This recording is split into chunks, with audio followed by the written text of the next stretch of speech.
I'm him, he, your girl CT, she taking her hair out. We got a lot of stuff going on. We're gonna go live today.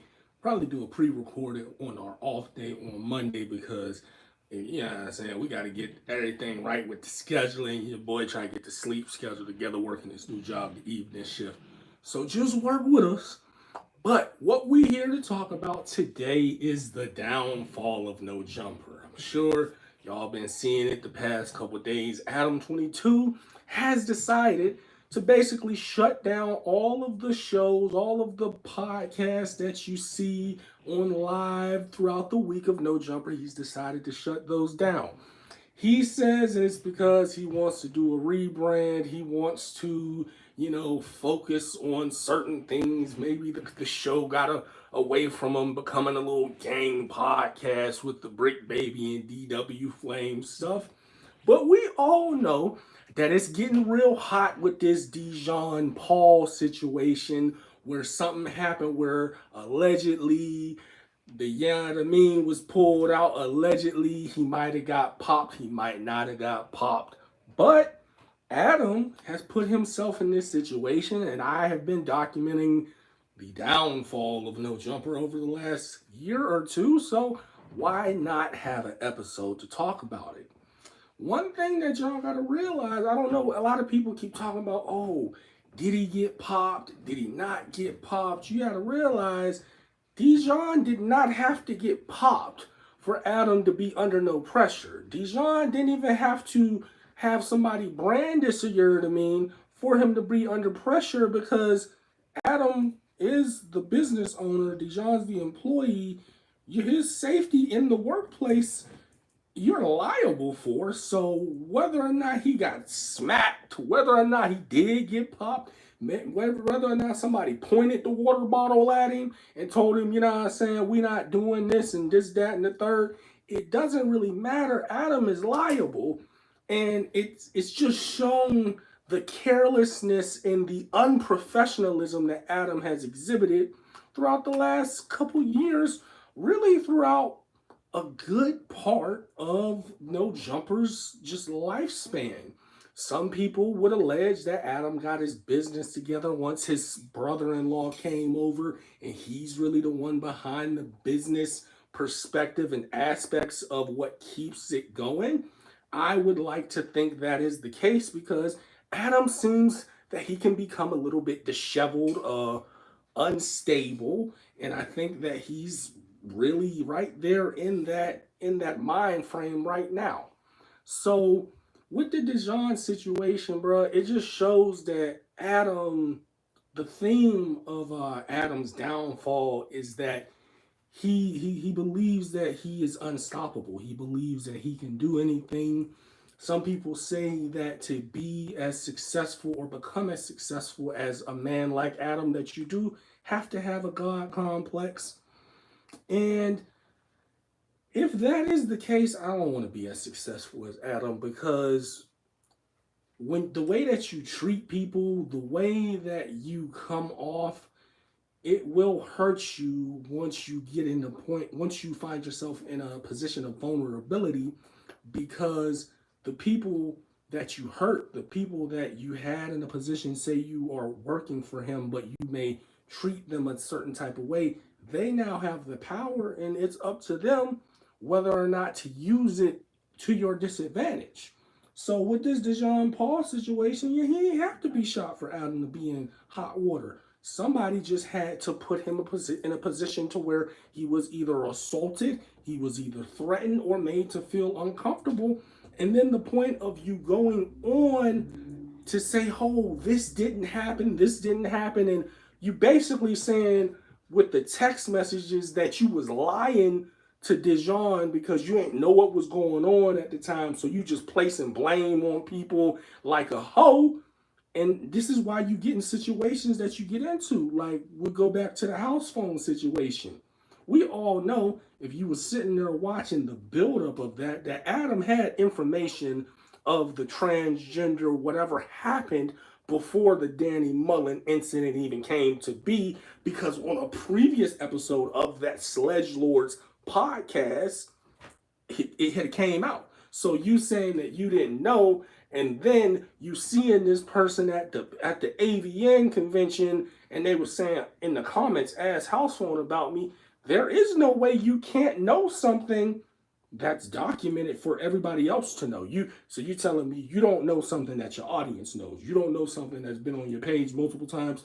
I know.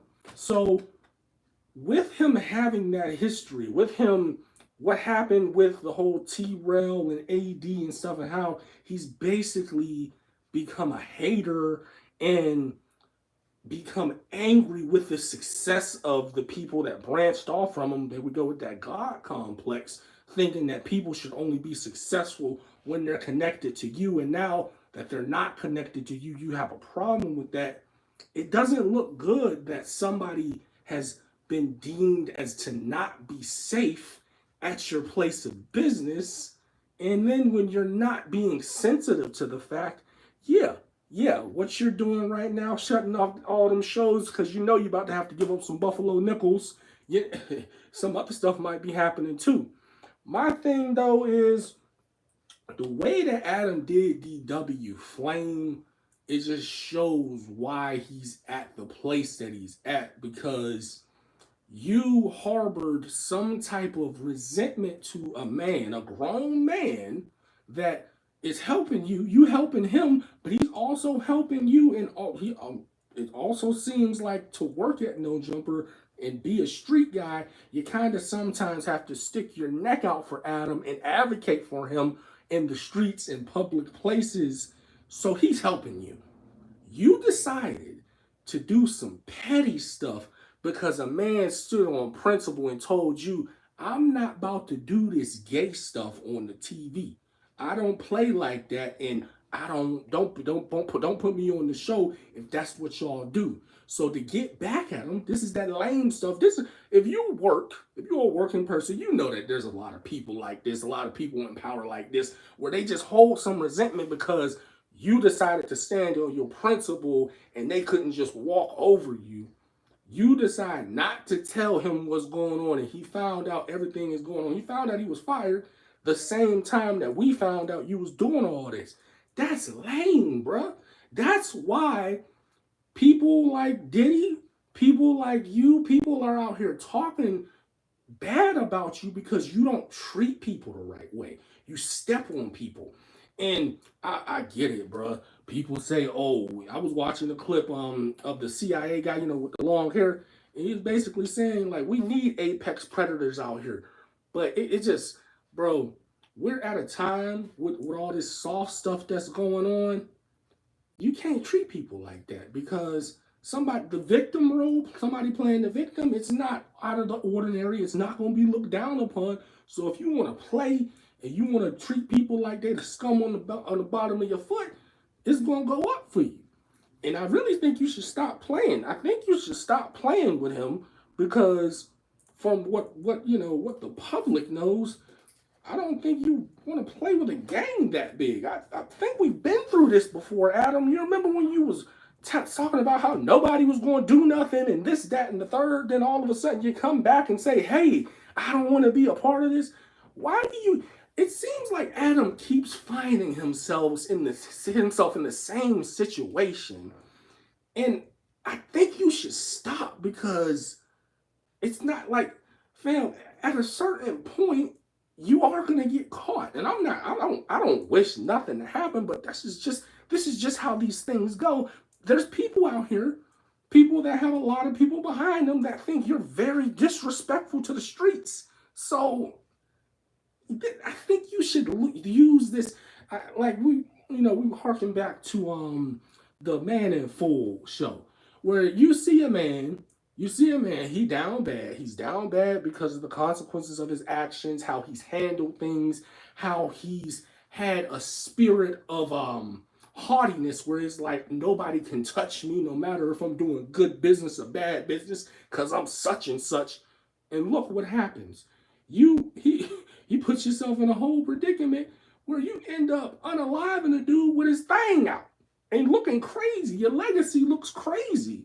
You're leaving all this debt, and you not only you leaving debt, you leaving a crazy perspective on your name. And your son What your son gonna do? What, you know what I'm saying? But let's keep going. In my opinion, I believe that you can run your business the way you want.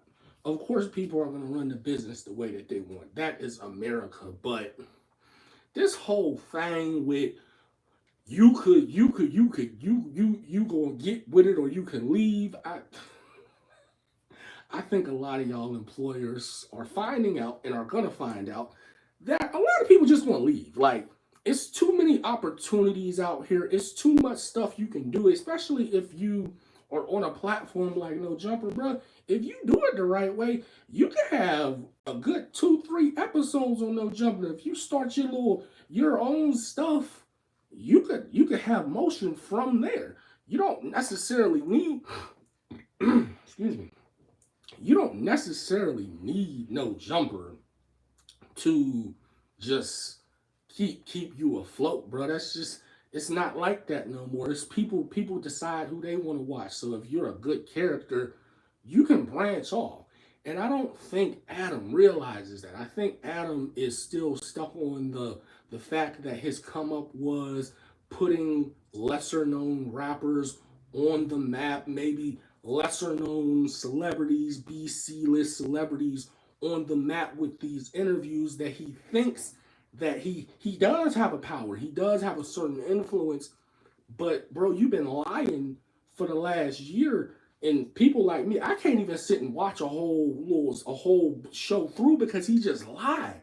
And it's like, no, we got footage of you being the person that you are, saying certain things, having a certain energy, towards stuff when you're in the wrong, to the point where you can't just sit here and tell me it's raining and you peeing on me, bro. I've seen it. You feel me? I didn't come. I wasn't no Jumper fan before AD and them came.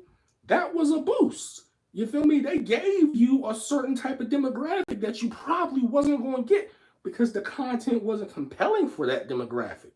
So you have to realize, bro. Yeah, you helped them, but they honestly helped you probably more than you helped them, because what they did, that's their merit. They came on there, they did what they were supposed to do with the shows. At the end of the day, House Phone and them with Disconnected, and they did so good that they didn't need you. They still have some sort of audience that was willing to follow them to their platform. That means that they did a lot. That's a lot, right? So, I'm saying, Homeroom University. Let's switch over to that topic. What I will say about Adam in aligning himself with Homeroom University, Adam, I'll give it to him. Anytime we think it's over, anytime we think it's a fall off coming, even though he has dipped and it's noticeable, he always got something up his sleeve.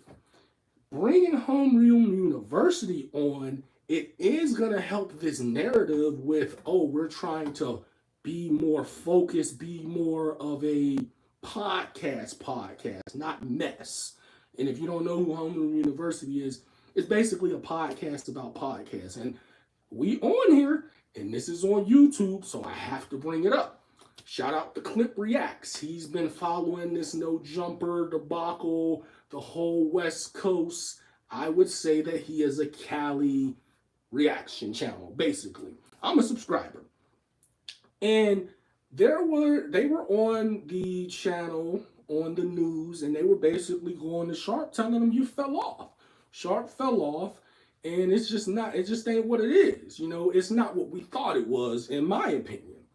And Sharp, like people do, he tried to circumvent the actual subject of the argument and started talking about how all these views, and how many more views and viral moments that he had than Homeroom University on the No Jumper channel, not at Sharp's channel, on the No Jumper channel. And basically, Clips Reacts was saying that he wasn't feeling how a nigga with nasty looking forces was talking about Sharp because Sharp has a name. Well, if you come onto a channel that's already had viral moments, that's already has millions of views, and you're something that we've never seen before, lightning in a bottle, as we see with the fall off, to get more views than a channel of people we don't know, maybe not many connections, having to build connections and build a name on their own platform, yet making an impact. You're gonna have more views. The viral moments are the viral moments. But fam, if the viral moments aren't still going, as they are not, as it's been a long time that I haven't watched the Sharp interview since the Kazumi debacle.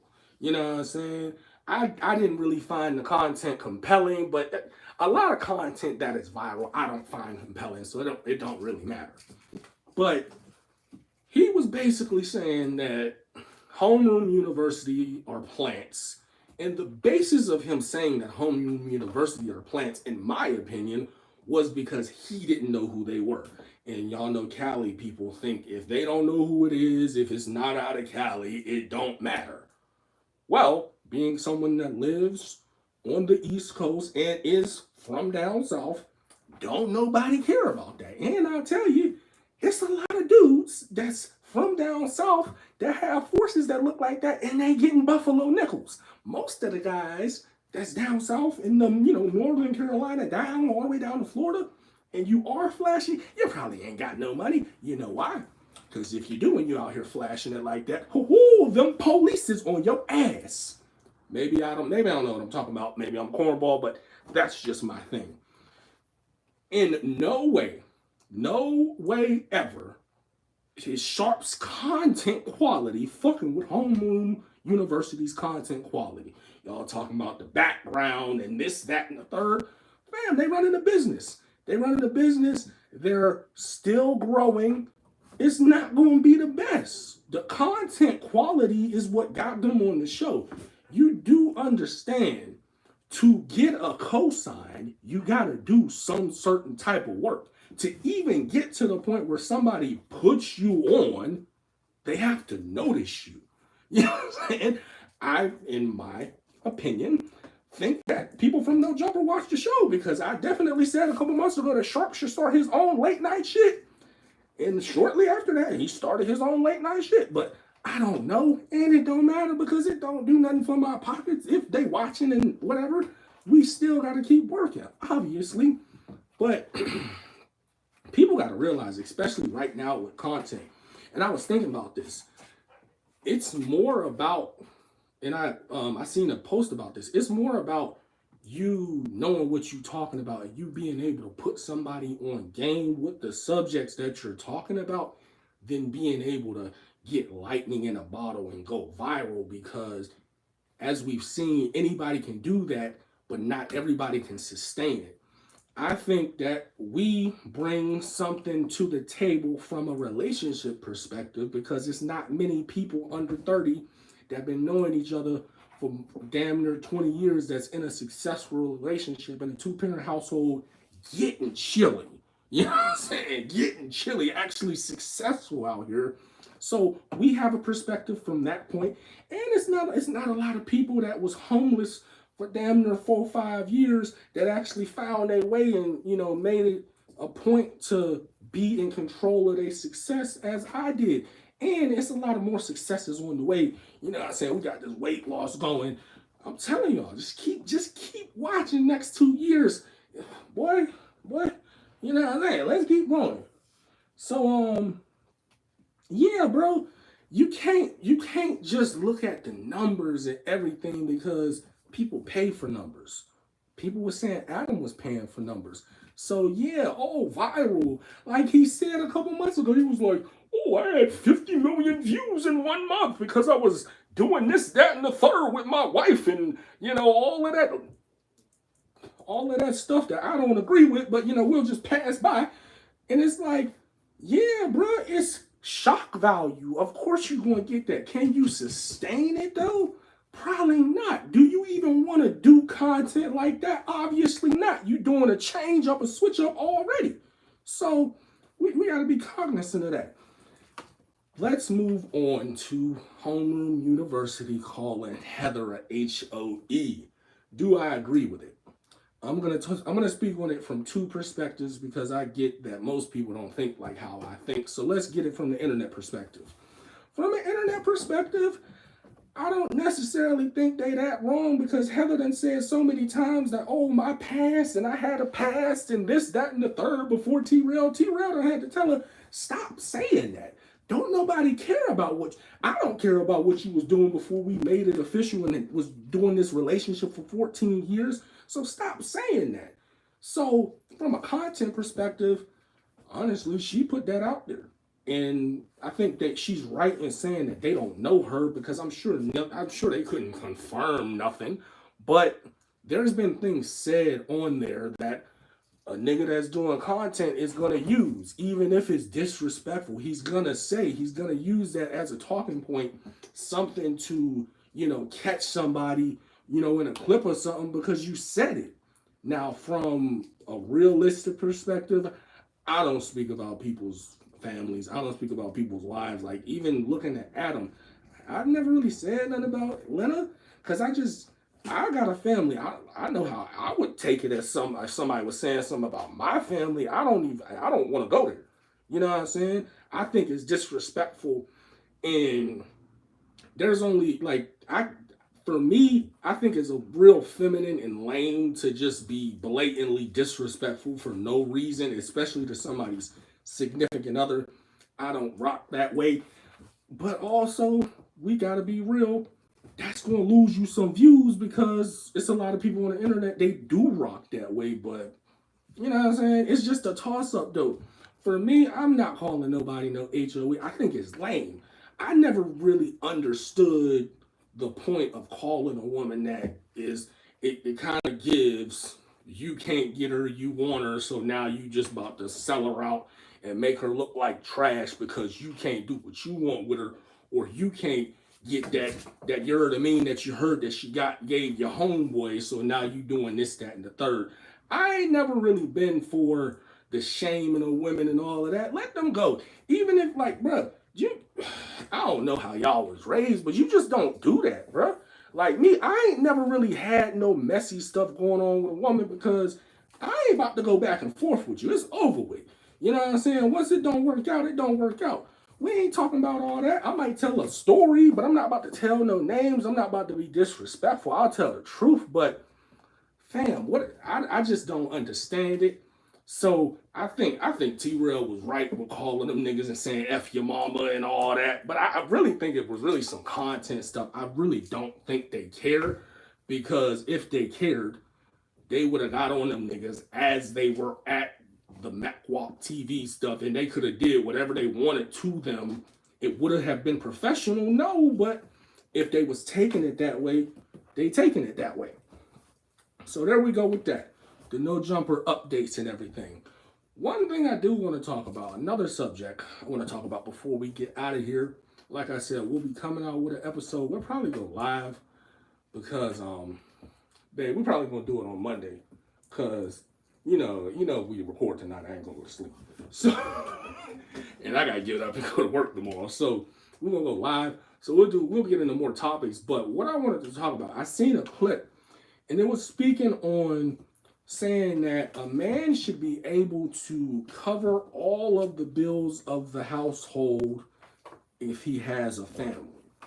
Because if it goes down, you don't want to put that pressure on a woman. And I want to speak on this perspective because, we talk about relationships, we talk about finances. I don't really believe that we should discuss, as a dude that has a family, whatever you got going on is what you got going on. I don't understand what the impact of another person's opinion is going to do with your household, because you can say this, that, and the third to me because, oh yeah, Satara pitch in. Satara pitches in, yes. I don't know what we do as far as like 50-50. I think it's kind of lame if you over here, oh no, we got to go 50-50 and you got to pay this and put in on this. That's lame. We do what we can do. You know what I'm saying? And money come and goes. There's been times where she done been the person making more money and I done been the person making more money. But I'm still a dude. I'm still a little bit better at handling the money. So, you know. But the thing with that is, I believe that's true. But the thing about that is we have to look at the generation and how they've been brought up. what they've been given. Have they been put in a position to take that responsibility on? We also got to look at the opportunities that women have in a corporate America nowadays. Black women, and like, fam, it's, if you're at, I'm 29, we both the same age. It's more likely that your girl is probably, if your girl is like that and you like that, it's more likely that she gonna be making more money with you right now, or around the same amount of money as you, because the opportunities, they get better and better as you get older. She kind of in her prime right now. Your prime ain't gonna be till you 40, 45, you know what I'm saying? Really 60, 65, really getting it. So I believe if you're a man, you should be working, like, you should be the rock. You should be the level-headed person in the relationship. She shouldn't be having to tell you to keep up with this. You should know what is needed, what changes need to be made to where we can save more money. You know what I'm saying? You should be leading in that aspect, even if you can't do it fully financially, because I understand that we all don't come from households where there's a man setting you up and let you know, hey, you're supposed to put this amount of money away every check. You're supposed to be saving this. You're supposed to, you know what I'm saying?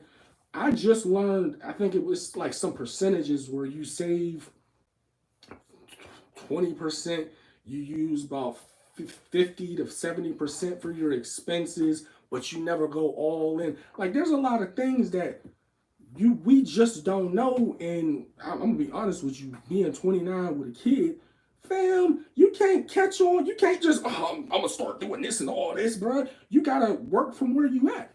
So again, I just want y'all to, like, bro, yes, men should be able to do that. Women should also be able to cook. They also should be able to make a home. They also should be able to be submissive. Look up the definition of submissive. I ain't gonna go back and forth with you. Women should also be able to do these things, but we have normalized single parenthood to a point where there are a lot of adults out here that are crippled to the point where they're not really adults. They're like grown children. You know what I'm saying? So what I mean is give people grace. Give people grace. Don't ever just be like, there was this picture that my girl was looking at the other day where this girl was saying she basically cheated on her dude because the internet made her think that he was a bum because their lifestyle that they lived was not equivalent to the glamorous lifestyle that people were showing her on the internet. And that is the most ridiculous thing I've ever heard, because your race is your race. You don't know what these people got going on. You don't know what I got going on. I could be doing, no matter what I say, I could be doing this, that, and the third. And I'm not saying that I am, but bro, you don't know me. And I don't know you for, like, dog. I don't believe in this group thing BS, especially not within a relationship, dog.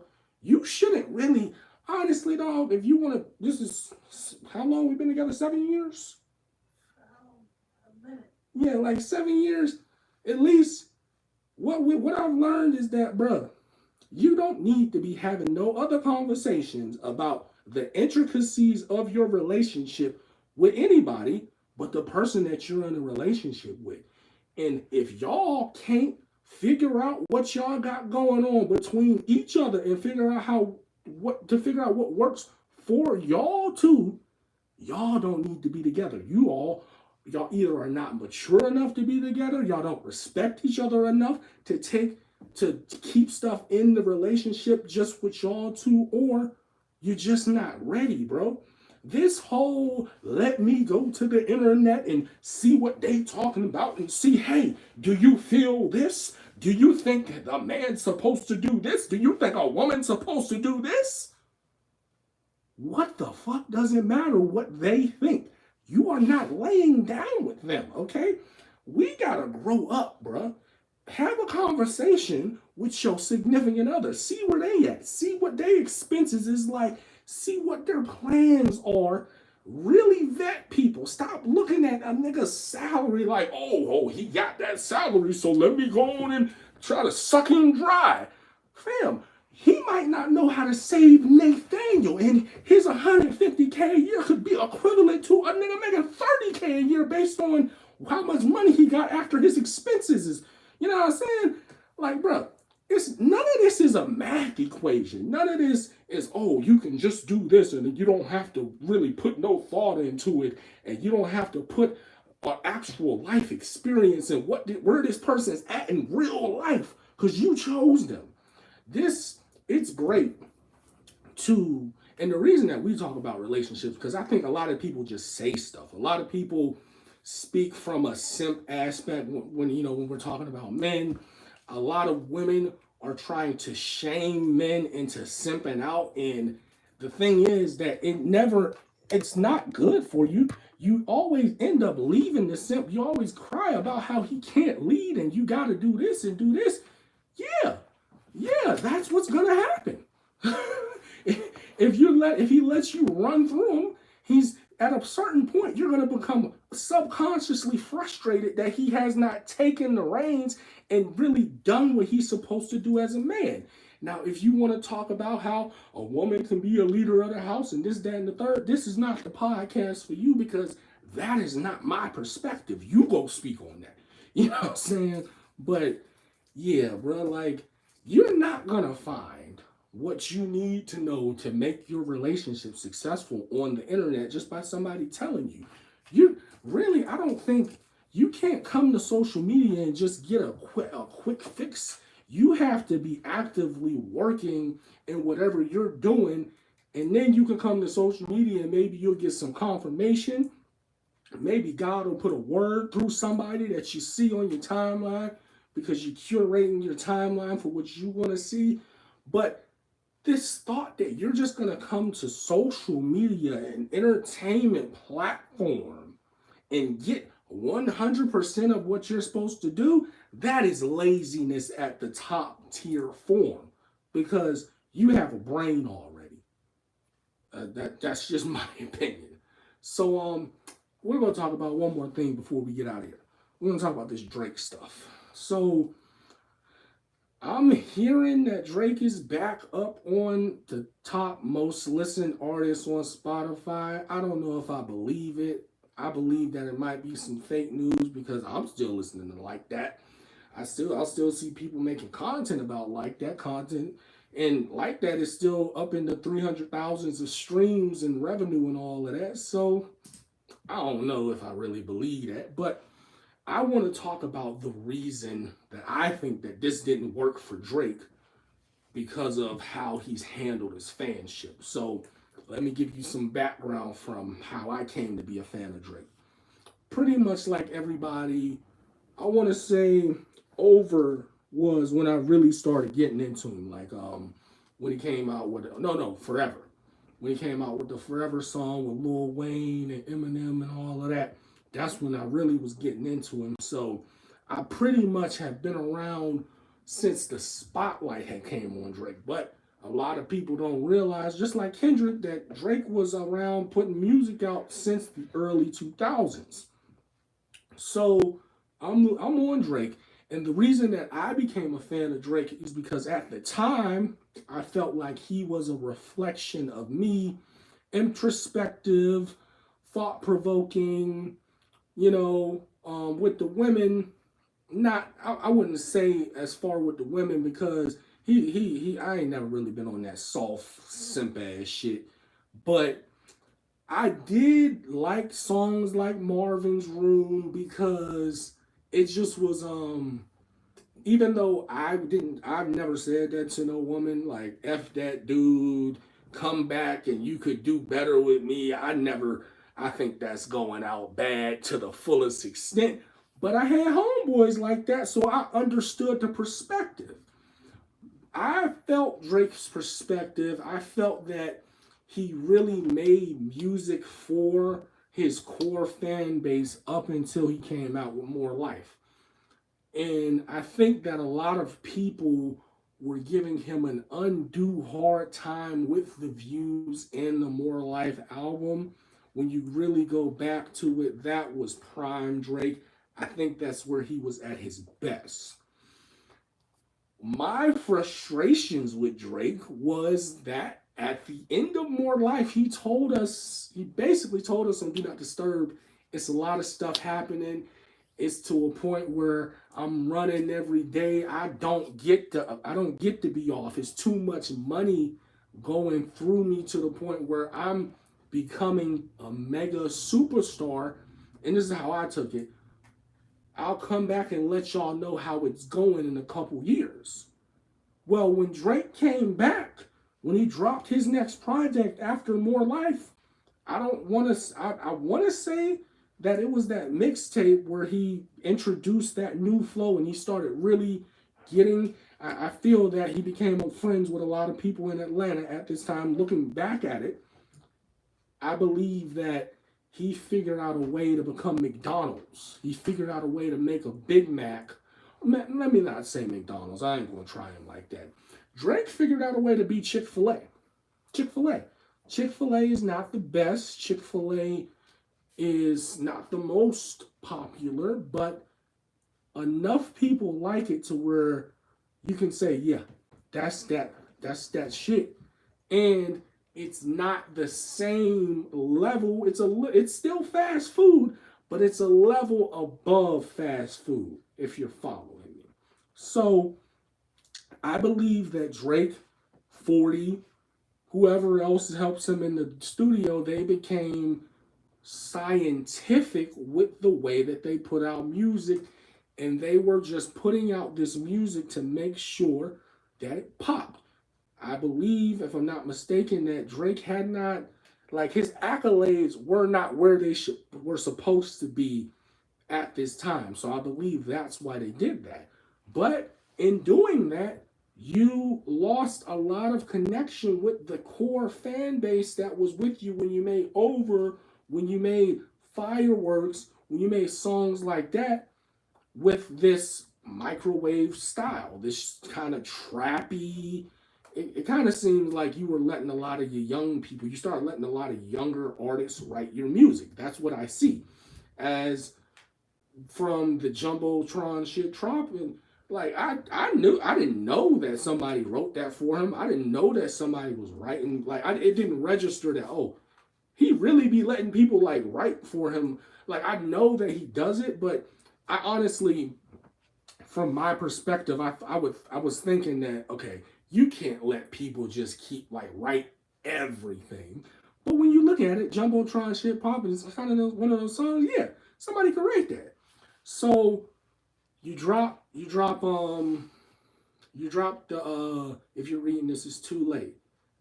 We start getting to that point where people is really like, damn, like what this is, and then there's other people like, nah, this is that shit. And we were kind of falsely giving Drake the torch of, oh, changing the sound of rap, when no, you really just hopped on this shit right before it blew up, and now you are a part of it, so it doesn't seem like you're kind of culture vulturing. The thing that Drake, I think he made a very big mistake was, and I don't think anybody would have been able to see this but him or Kendrick, and he should have been paying more attention, but I think he has that haughty spirit that I can't lose because, I'm where I'm at right now. Drake should have never used his fan base to gaslight Joe Budden, because at that point, now even the people in the masses can see, oh, you are taking advantage of the fact that your fan base is so huge to where you're going to act like what's happening isn't happening. You're going to act like For All the Dogs really was something that should be talked about and really was something that should be critically acclaimed, even though we all know you mailed it in. You played us. It's marketing. It's that scientific trap beat shit that I'm talking about. You're making the perfect vibes and you're not really saying anything in the song but the vibe, and a nigga can do like this during the song, so it's all good. You keep trying to make goddamn non-stop over and over, and it ain't that. And then you come back and do a man here with some goddamn lyrical shit. Bro, nobody is listening to them extra songs. Rory was, because y'all is mixed in and shit. Let me say something about that too. Fam, just because you're on top and you help people because helping people is going to help you does not mean somebody just has to have blind loyalty because you help them while helping yourself. You still have to account for the people that you stepped on, all the artists that you did a song with didn't clear it, or you seen that they was popping, so you hopped on their song and you low key drain them out of that momentum that they had because you kind of absorbed it with your big machine-like energy that you have behind you. People remember these things. So when Drake does that, when he does that and writes that whole long paragraph about the Joe shit, instead of saying, damn, Joe, you right. Yeah, man, I don't have enough time. This, that, and the third. You are crippling yourself in a way that you didn't even realize because we could see, at least I could see during this Kendrick beef, you didn't even allocate the time needed to be allocated to go against somebody as Kendrick. You thought you were gonna say these catchy things, you were gonna make these little narratives up that Kendrick shot right through because he wasn't saying anything but the truth. You miscalculated the burden of truth. You thought, and a lot of people that move the way that it seems Drake moves, where it's my narrative, it doesn't matter about the truth because I'm the one in power, so I'm going to make the truth up. This is what people do. After a certain time, certain people are going to look at you like what you did with the Rick Ross stuff when you start sending cease and desist and all the shit to people. They're going to look at you and they're going to say, oh, we can come up together. We can gang up and we may not beat him, but we can really fracture his credibility. So now you have the biggest podcaster. You've created a problem with the biggest podcaster in hip hop when it comes to breaking this shit down. You created a problem because you didn't want to hold yourself accountable. You've also created a problem with one of the biggest advertisers, one of the best guys at putting himself out there and putting the brands that he's pushing out there, Rick Ross. You created a problem with him. I'm thinking you probably created a problem with one of the big wigs back there, and that's really what gave it the green light for all the dogs to get up on you like they got up on you. And then you create a problem with a nigga who has just as many resources as you, just as much resources, and maybe not just as much, but enough. Because, rich people like to say you get to a certain number, it don't really matter how much more you got than the other person because it's only about so much you can get. So he really at the same level as you with time and a good heart, where some people, they're going to feel comfortable coming up here and say, hey, this is going on. This is going on. You miscalculated all of it. You miscalculated all of it because your head got too big. You thought the product didn't have to be perfect. You thought that you just had a narrative right here and a narrative right here, and a top said drop down and give them 50, day free.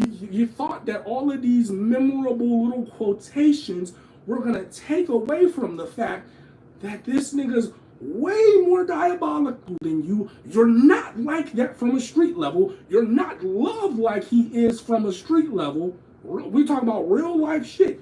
You thought that these little internet nerds, these niggas that see what's hot from the hood and then they push it and blow it up and make it weird like they did the BBL Drizzy shit, you thought that these internet nerds were going to carry you. Now, so I don't care what anybody says. I don't care. I'm not listening to that BBL Drizzy Drake whatever feature. That BBL Drizzy song is trash. You know what I'm saying? I still listen to that old Drake, before he started frustrating me like More Life and Back. I still listen to that, but fam, your next project? Oh yes, the heat is on. And the heat is on because the internet don't care about nothing. They waiting to see you fall off. It's somebody that's waiting for you to flop. It's waiting for you to flop. They already got the timestamps made up. They probably already got their takes and the clips that they're going to use for the B-roll for the video to say the downfall of Drake. It's going to be an hour and 30 minutes long. I promise you. And guess what? I'm going to be in the video. I bet you that. I bet you that.